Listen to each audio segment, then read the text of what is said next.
I think wild Mahseer history is quite prolonged because of the fact that the Mahseer itself is almost a prehistoric fish, and the property is to us prehistoric.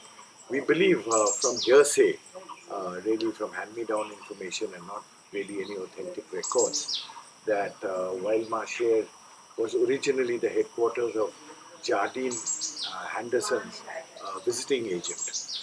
And this was part of the British Assam Tea Company.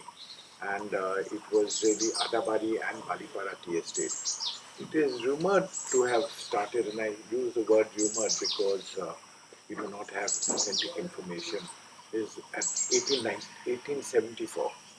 And therefore, when we decided to take upon and embark upon the journey of tea tourism, we thought the travels through the tea estates would reveal a very good idea of recent history in the last 200 years of Assam. I think Assam till then was a forest and a jungle and a very important part of our habitat. So, essentially, the history of wild marshes, therefore, is very interlinked with the history of nature and the social development of the region.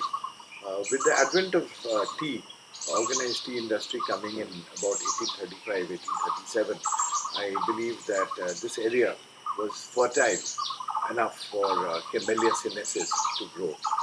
Uh, this history, even though not as long as tea, because tea itself, as is identified by the Chinese, is a product which dates back to before Christ, and therefore it has really been the drink of the gods. So when we started to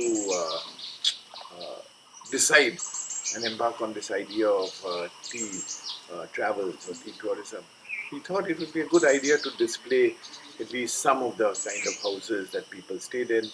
They're normally referred to as bungalows. Some of the lifestyle elements, not all of them actually exist because life has changed since then.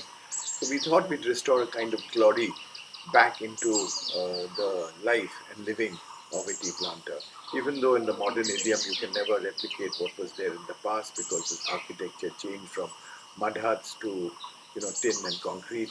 Even though some parts of the main bungalow have walls which were almost in all the 3 or 4 stages of this.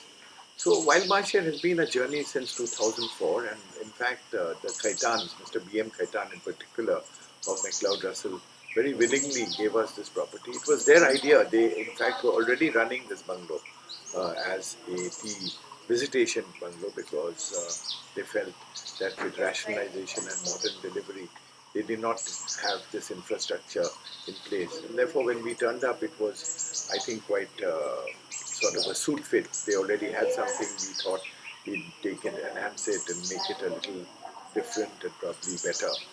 And then as we went along, we found that it did have credibility. Our biggest challenge in promoting tea tourism is actually connectivity. And the Northeast is not best connected to the rest of Asia, let alone the rest of India. And therefore, the Tezpur airport, if it has a regular flight, would be ideal. But today, we are quite happy to say that there are 3 flights a week, even though it's a very early morning red-eye flight from Calcutta.